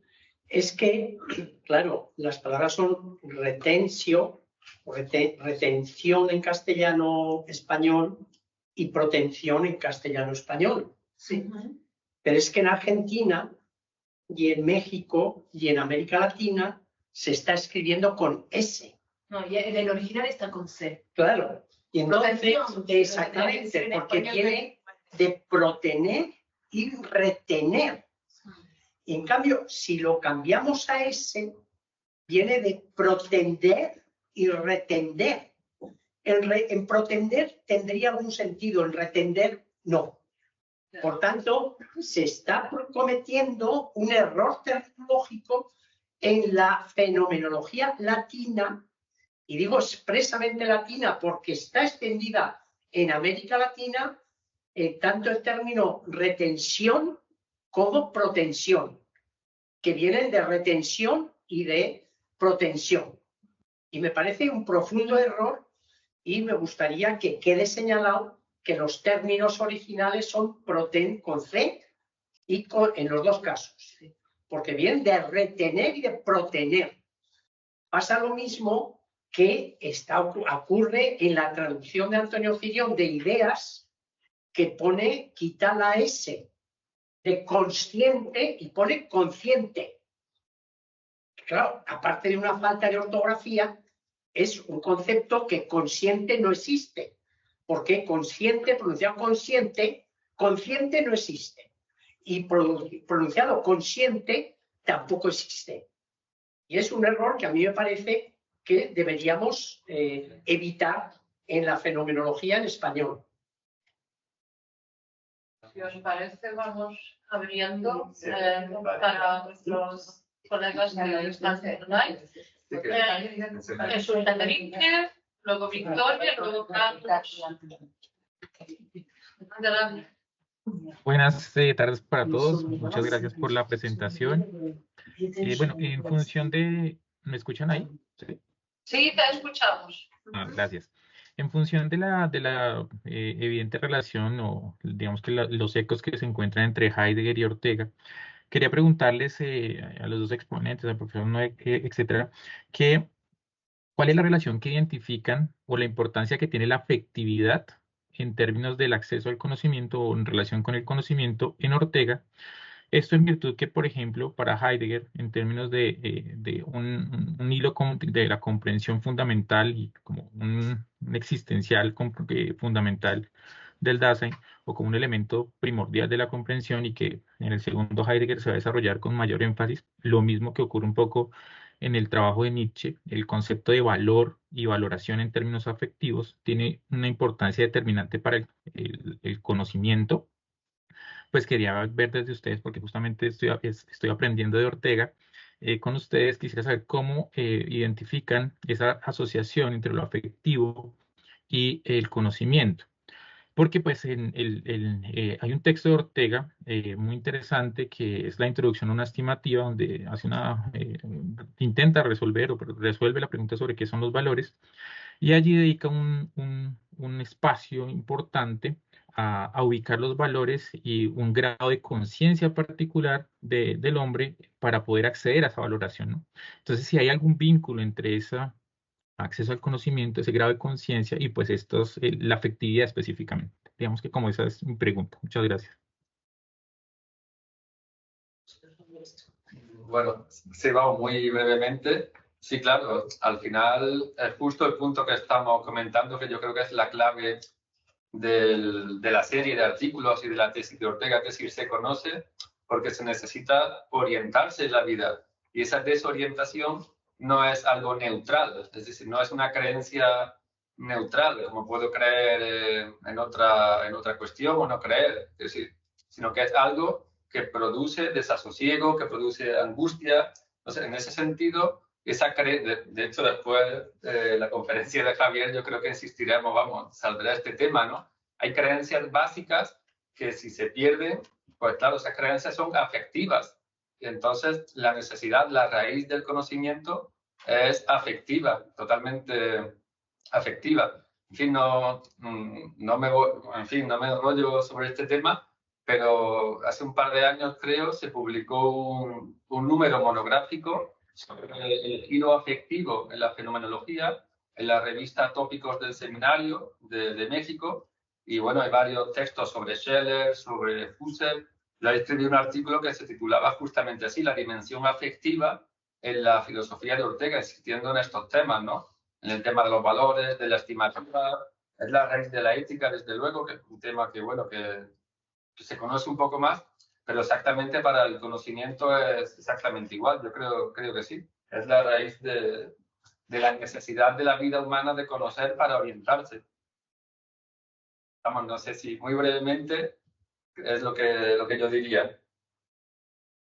La filosofía práctica, ¿no? Como clave de la filosofía orteguiana, de la filosofía husserliana, filosofía práctica. O sea, lo dice claramente también en estos textos, que es el conocimiento. O sea, se equivocó la tradición filosófica al pensar que el conocimiento es contemplación. En realidad, el conocimiento como contemplación es un sucedáneo de la filosofía práctica, del conocimiento impulsado por una exigencia, por una urgencia. O sea, también dice Ortega que no hay que estar angustiado para plantearse las preguntas sobre el ser. Más que la emotividad, la necesidad de actuar. Ahora, el temple puede variar, pero yo creo que lo más importante es la ejecutividad, ¿no? La vida como ejecución. Y sí, también uno se desespera, está deprisa, se rompe el cuello, todo lo que hemos visto en el texto, pero porque tiene que actuar, porque tiene urgencia de actuar. Y entonces la contemplación o lo teórico está derivado de esta urgencia. Ahí también, en fin, muy brevemente, lo he mencionado de pasada, el concepto de sensibilidad vital en realidad es una clave de toda la filosofía de Ortega, incluso para explicar los cambios históricos en las generaciones. No es tanto una cuestión intelectual de lo que se piensa, sino justamente de la sensación que se tiene del mundo, así lo dice él. Y creo que eso es una constante en toda la Escuela de Madrid. Manuel Granell propone una etología, que es un estudio del ethos, ¿no? Del ethos individual y colectivo. Rodríguez Huéscar, ethos y logos. Es decir, es una constante en la Escuela de Madrid esa dimensión afectiva de la vida humana como clave de comprensión de la vida humana individual y colectiva. Es decir, que Heidegger aquí está muy presente, pero claro, Heidegger llega muy tarde en ese sentido para Ortega. Ortega en el 14, Meditaciones del Quijote, ya está hablando de esto, ¿no? Antes de la Befindlichkeit, de la afectividad heideggeriana y todo esto, pueden entroncar, se puede ver cuáles son las diferencias, las similitudes, pero en eso, sí, en ese punto sí que tenía Ortega razón de que él ya lo había visto previamente. En fin, es lo que yo diría, ¿no? Podemos dar paso a más cuestiones. Victoria, creo que.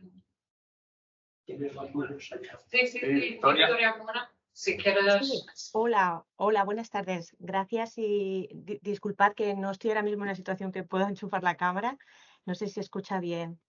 Sí, creo sí. que- Pues precisamente voy en la línea de lo que estabais comentando. A mí lo que más me interesaba siempre de todo esto es la noción segunda, ¿no? Que comentabas, Noé, de esa necesidad vital de orientarnos en el caos, ¿no? De la vida que necesita interpretarse a sí misma. Y por eso yo siempre encuentro, que lo he comentado tanto con Noé como con Tomás en vuestras asignaturas, ¿no?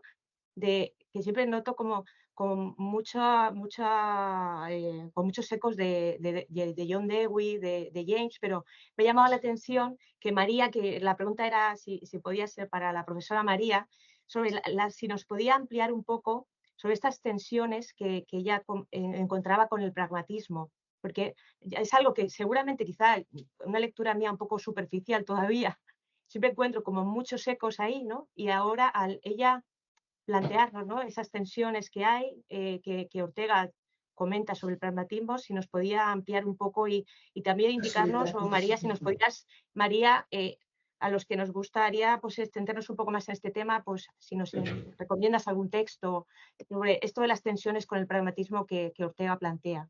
Muchas gracias. Bueno, yo antes citaba Sistema de la Psicología, el curso que dicta en el 15 y 16, ¿no? Y ahí hay una referencia importante al pragmatismo. Conoce a William James Ortega, o sea, cuando piensa en el pragmatismo piensa en William James. No hay un conocimiento, lamentablemente, de Peirce. En España, en realidad, la recepción del pragmatismo, Peirce, me refiero a ese entonces, no ahora. Navarra se estudia el pragmatismo de Peirce, pero sí tiene una visión más positiva, que lo mismo le sucede, ¿no? A Zubiri, que interpreta el pragmatismo como siempre la versión de William James, nunca lo convence. Ortega, en cambio, sí tiene una visión positiva del pragmatismo en el 15-16, pero ahora en el 30 lo considera un infantilismo. Lo considera un infantilismo y lo va a seguir considerando un infantilismo también en todos los años 30, ¿no? Es decir, que es infantil justamente porque reduce la verdad a lo útil, ¿no? La idea de que y uno dice, pero ¿por qué? ¿Qué diferencia hay entre Ortega, que dice, me pongo a pensar cuando la cosa deja de funcionar? Pero es que no se trata de una creencia como regla de acción, sino que la urgencia de actuar es un rasgo ontológico de Ortega. No es que es una consecuencia de la creencia, ¿no? Como el belief como regla de acción encontramos en el pragmatismo. La ejecutividad es el rasgo diferencial de la vida humana.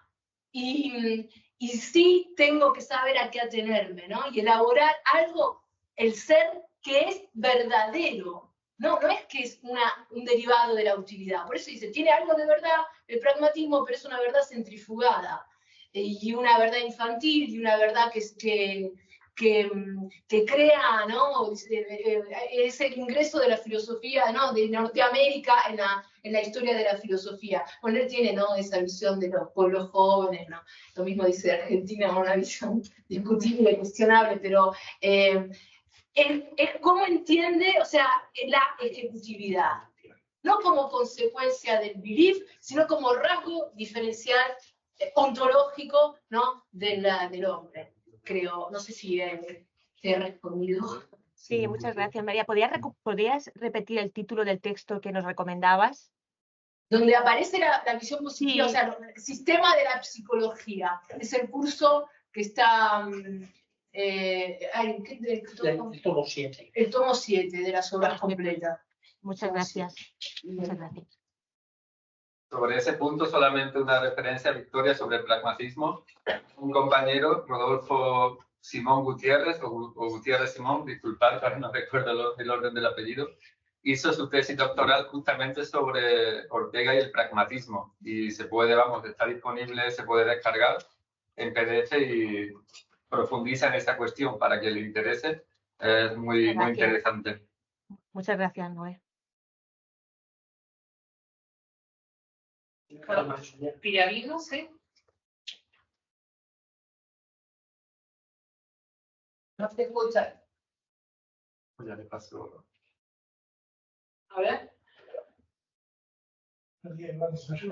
Sí, creo que le pasó el otro día también. Carlos, ¿te pasó el otro día igual? ¿No puedes escribir en el chat? Creo que no. O mándamela al correo si quieres, como el otro día, y yo la leo. Mientras, si no, comentamos, sí. Vale. Sí, Una pregunta para María Lida también. Sí. Has comentado que la definición de filosofía en meditaciones, la de ciencias generales del amor, Es Spinoza, no debería ser una referencia explícita, pero es toda una idea de filosofía de puño neocantiano. ¿Cómo? Está bien influido, digamos, el filósofo. Si está bien influido. No, Influido.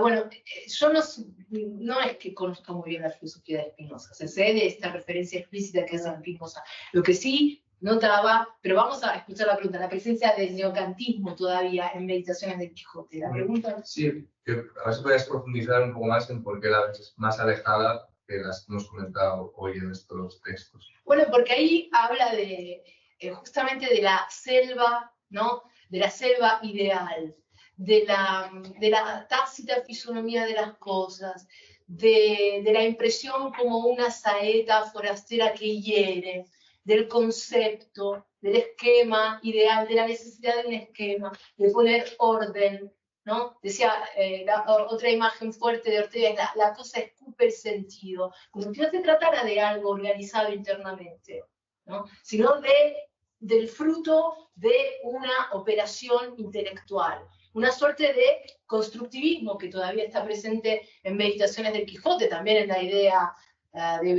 en la idea de Platón, ¿no? Cuando dice que el sol está solo en los libros de astronomía.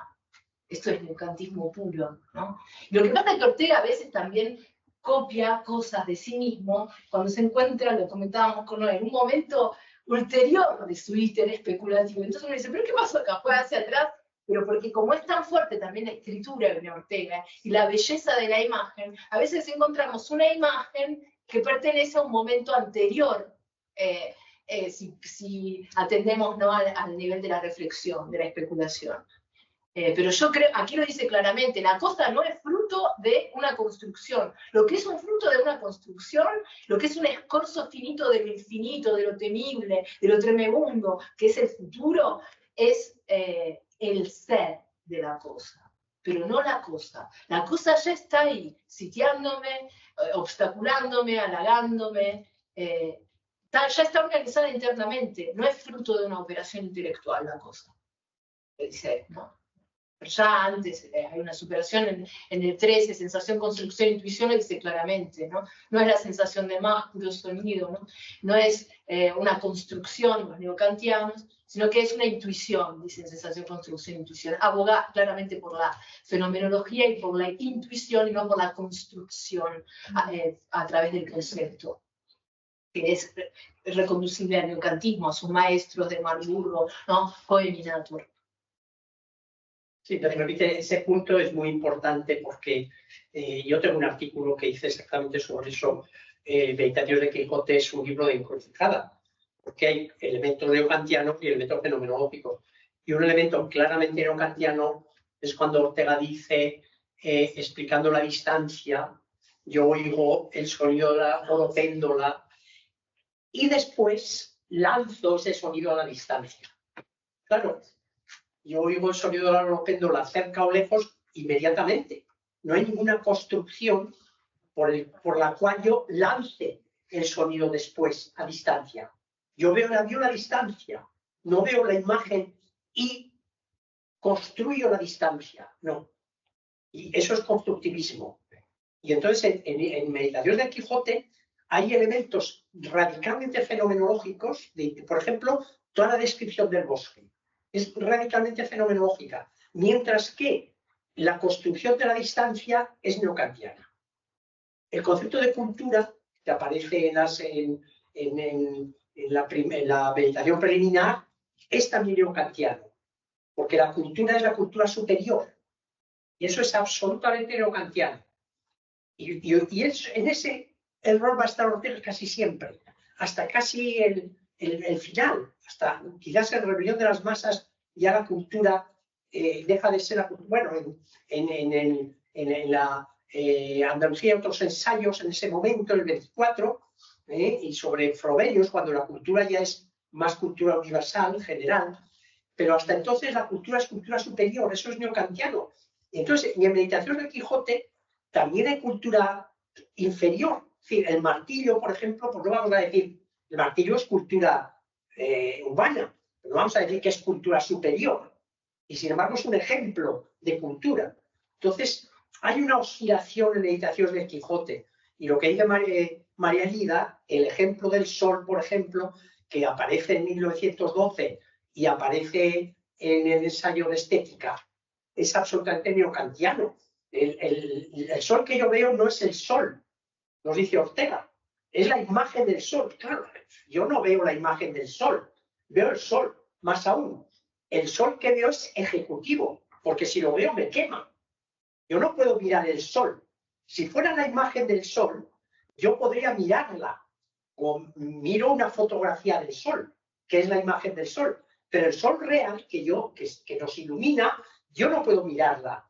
Y por eso no es la imagen del sol, eso es lo real. Sin embargo, Ortega está todavía con elementos de ese tipo en la encrucijada entre neokantiano y fenomenología. Posiblemente porque copia cosas sin darse cuenta de que no funcionan, porque el elemento intuitivo, el sol, yo lo veo tan intuitivamente como veo la Tierra.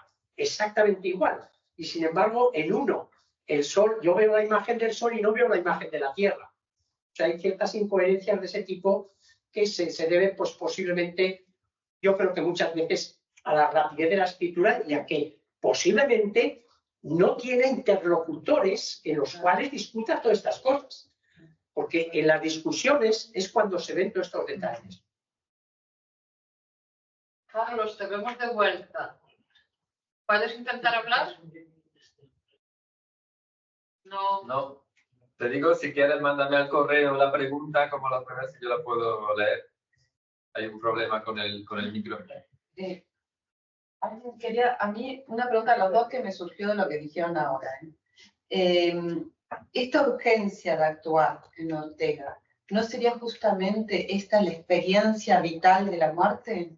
No una experiencia de lo caótico de la vida, de la efectualidad de la vida, sino todo lo contrario. La urgencia del actuar tiene que ver con esa experiencia de la muerte que no puede ser pensada, que no puede ser ni siquiera, que está anunciada, pero que no puede ser concebida, solamente vivida cuando están bien.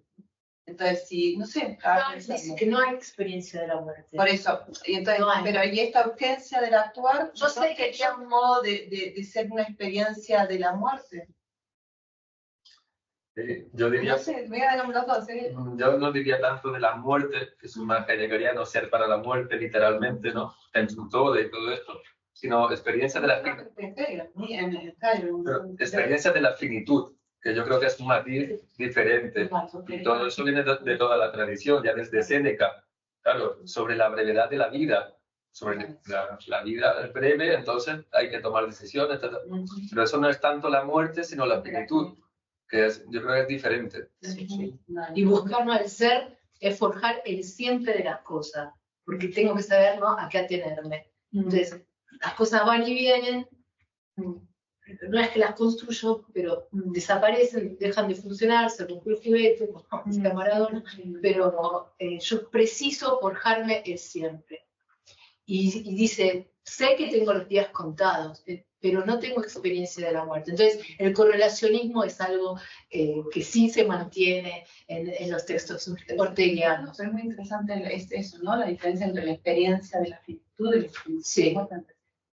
Voy a pensar. Es que yo creo que eso hay que verlo desde la noción orteguiana de la vida como proyecto, porque si la vida es proyecto, y el proyecto pues es hacer cosas, porque es ordenar toda la vida en torno al proyecto. Y claro, si no haces, pues el proyecto no es nada. Y el proyecto es el que nos da la urgencia, y luego ahí, claro, el proyecto siempre está en relación con la finitud de la vida. Que al fin y al cabo pues, el tiempo es limitado y quieres cumplir o no cumplir el proyecto y hacer lo posible por cumplir el proyecto, ¿no? Entonces las acciones siempre se enmarcan en este proyecto, el proyecto de la vida. Y eso sí es orteguiano, casi diríamos desde el principio, ¿no? Y la vida se hace un faciendum, pero dentro del marco de proyectos vitales. Y siempre fue una preocupación también cuando convivía el resabio neocantiano con la inspiración fenomenológica, porque de la presencia de Cohen, ¿no? Y la figura de Don Quijote, y la traducción al alemán de Don Quijote de la Mancha, cómo se traduce hazaña, ¿no? Tathandlung, ¿no?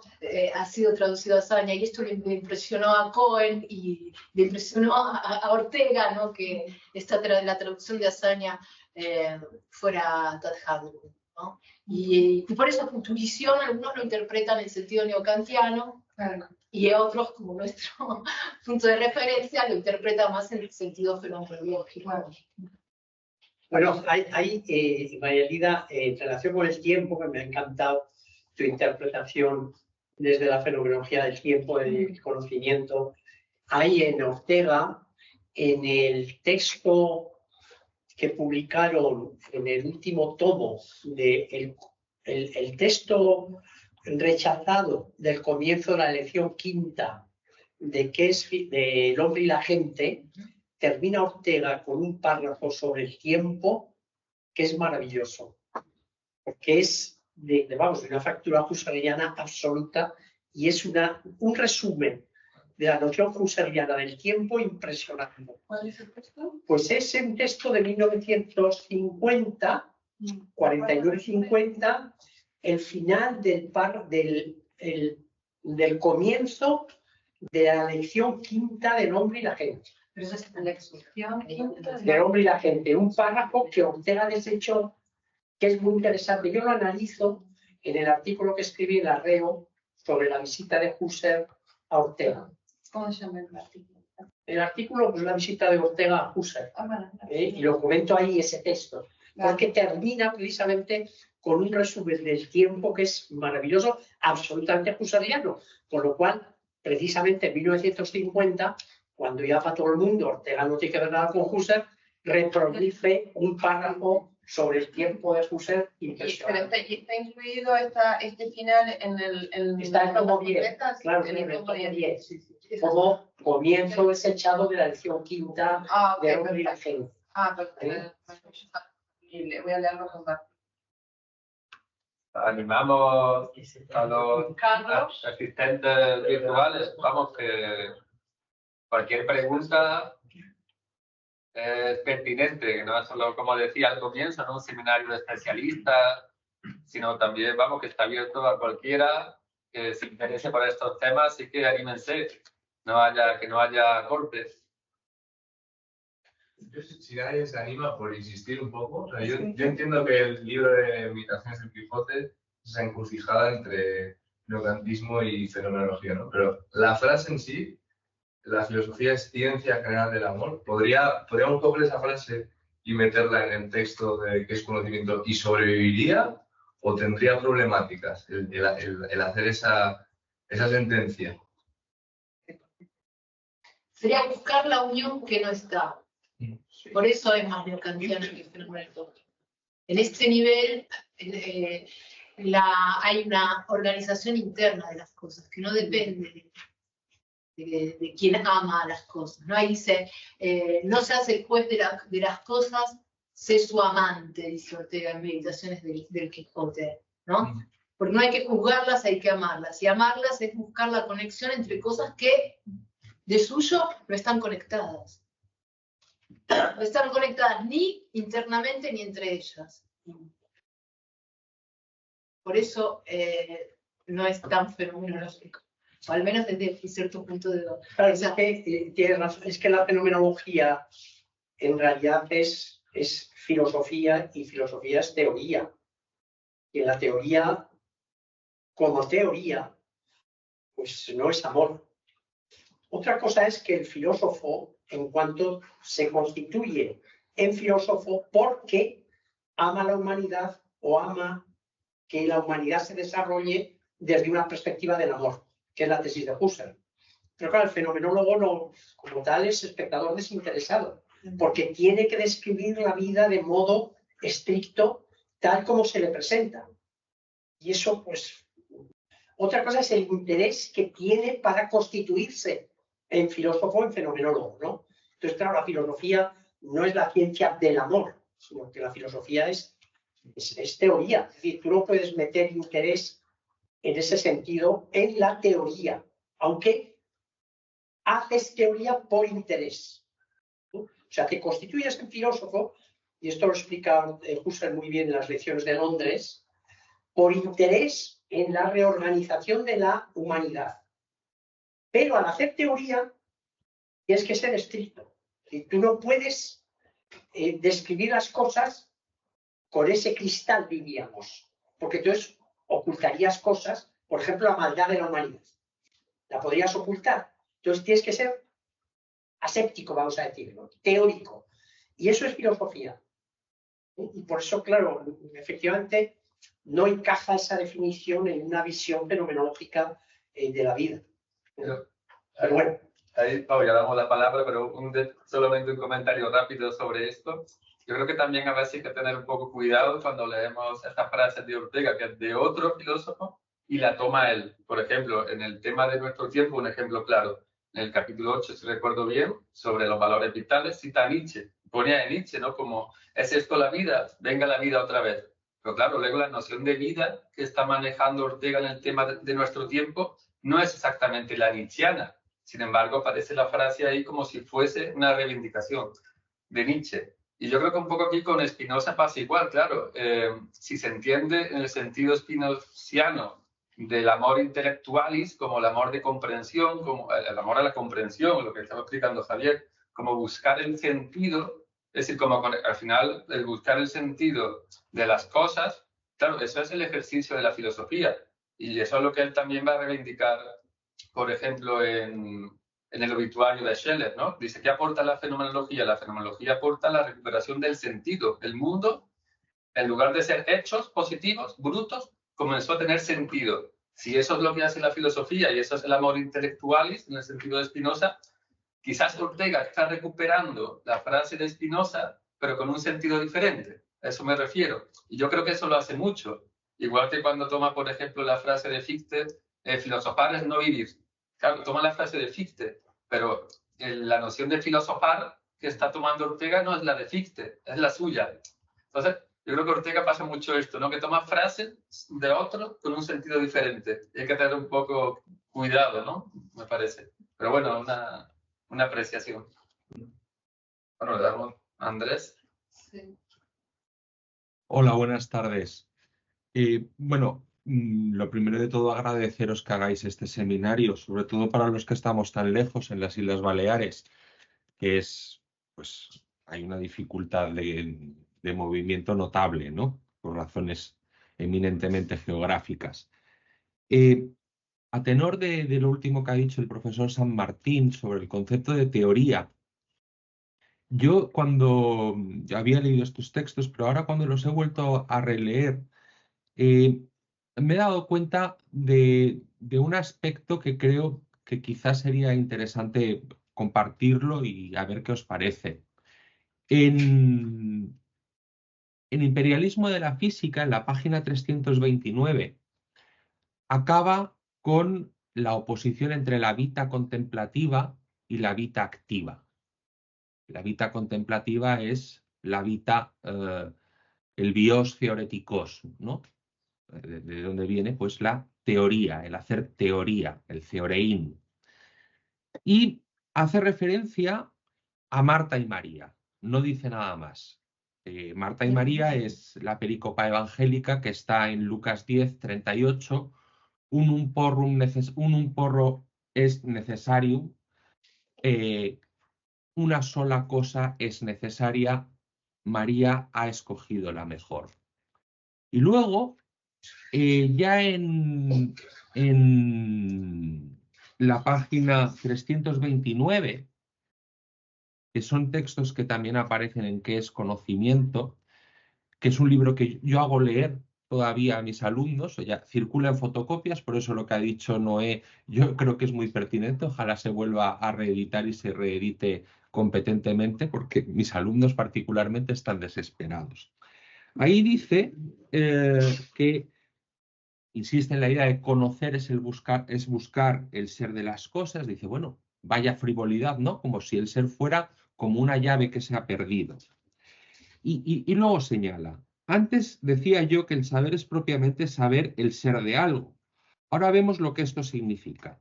Saber es saber a qué atenerse vitalmente. El ser es seguridad para el hombre, claridad de atenimiento frente a la cosa, frente al enjambre. Claro,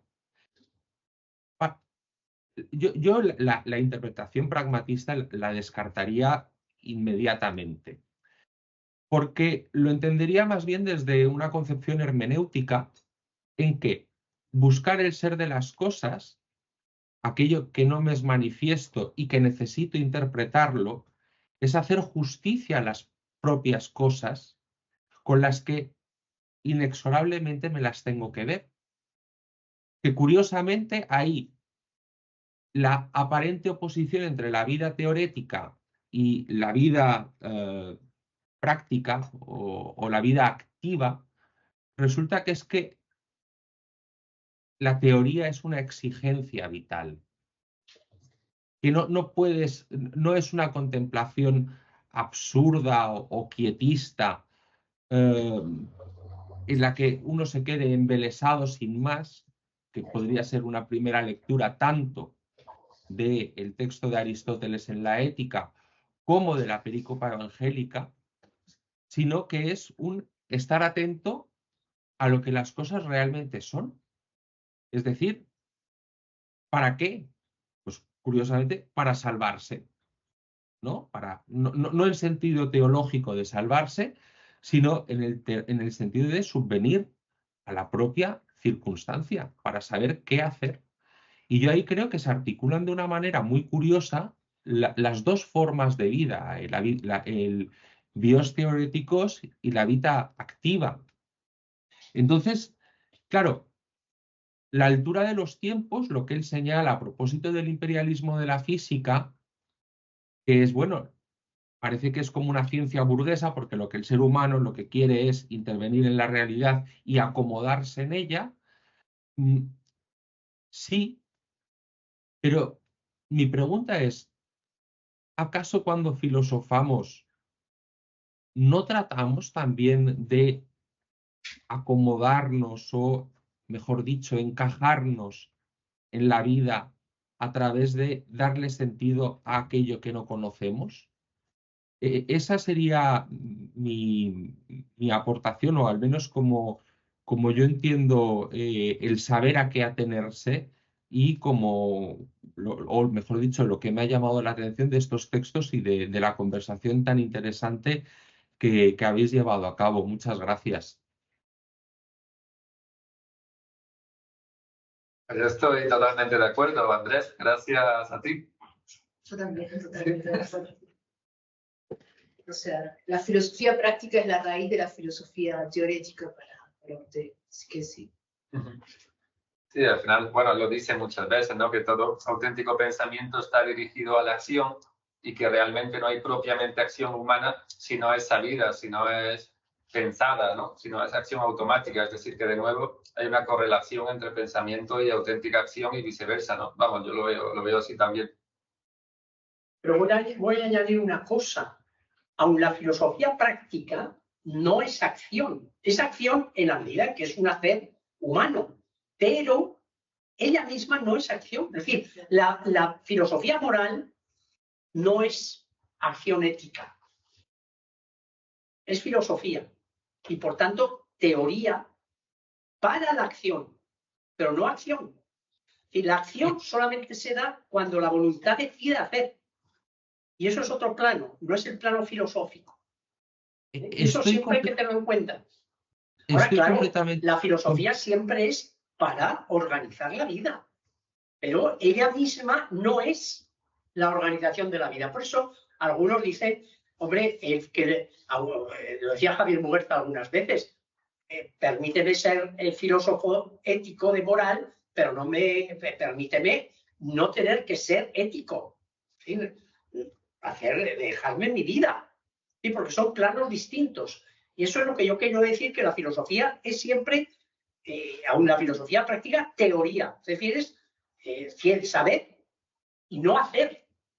Es hacer solo en la medida en que todo hacer es también, todo saber es también un hacer. Por eso Husserl en la ética termina diciendo: la ética es la reina de toda ciencia, porque toda ciencia está sometida a la ética. En ese sentido es también moral, pero en un sentido muy distinto al hacer que entendemos ordinariamente por hacer. Si me permites añadir algo, estoy de acuerdo contigo, pero creo que ahí la teoría, el conocimiento, tiene un valor muy importante y es el mismo que le atribuye Platón al final del diálogo Menón. ¿Cuál es la diferencia entre saber cuál es el camino a Larisa y creer verdaderamente cuál es el camino a Larisa? Entonces, parece que frente al escéptico, el conocimiento sí debe ser la norma de la acción. Eso no significa hacer del filósofo un hombre de acción, pero sí significa una exigencia de verdad o de atenerse a lo que las cosas son precisamente para fundamentar una acción, y una acción que se pretende eficaz. Es igual de eficaz creer verdaderamente que conocer desde los efectos prácticos, pero el conocimiento marca la diferencia y creo que eso es muy importante. Sí, también yo creo que con la pregunta que ha planteado Andrés, se podría ver también la diferencia que hay en la noción de teleología en los neokantianos y en Husserl, ¿no? Husserl también emplea teleología y Ortega aquí dice, el ser de la cosa no es una hipercosa, no es que hay que echarse a andar indefinidamente en busca de esta hipercosa, ¿no? Y entonces, aunque tenemos en Husserl el empleo, ¿no?, de la noción de teleología, me refiero a filosofía primera, ahí sí que la filosofía práctica se revela, ¿no?, en todo su poder y alcance, y no es un camino infinito, a diferencia de los neokantianos en Husserl, porque está modalizado, esa X, ¿no?, está modalizada por intereses prácticos, dice Husserl, en filosofía primera. Y el profesor San Martín ha mostrado, ¿no?, todo el camino, la trayectoria de la Conferencia de Londres, la introducción a la filosofía primera antes de la crisis, ¿no? Y el golpe de la Primera Guerra Mundial, ¿no?, que representa para Husserl en la reflexión y en la elaboración y en la maduración de una filosofía práctica.